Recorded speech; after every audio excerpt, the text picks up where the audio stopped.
ওসমান হাদির জানাজায় আজকে প্রায় 1 কোটির কাছাকাছি মানুষ উপস্থিত হয়েছে, যা আজ পর্যন্ত কোনো রাজনৈতিক নেতার জানাজায় এত মানুষ উপস্থিত হয় নাই। এত মানুষ তার জানাজায় আসার কারণ কি জানেন? এই ওসমান হাদির ফ্যামিলিতে দামি একটা আমল আছে, সেটা হচ্ছে পর্দা।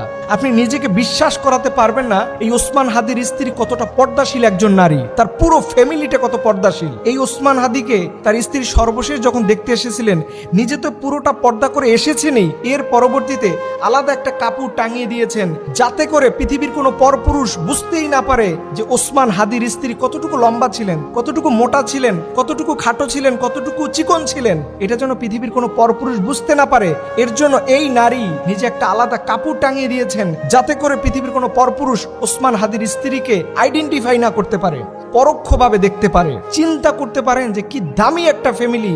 মনে হচ্ছে না যে রসুলের নারী যুগের সাহাবীদের মতো, ফাতিমার মতো এরকম একটা ফ্যামিলির সন্তান ছিল ওসমান হাদি, যাকে জালিমরা পৃথিবীতে থাকতে দিল না।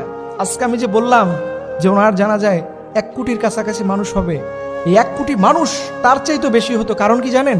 এই শহরে, গ্রামে, বন্দরে এমন কোনো মানুষ নাই যে আমি ব্যক্তিগতভাবে যখন খোঁজ খবর নিয়েছি সবাই তার জন্য কান্না করে, সবাই তার জন্য ব্যথিত।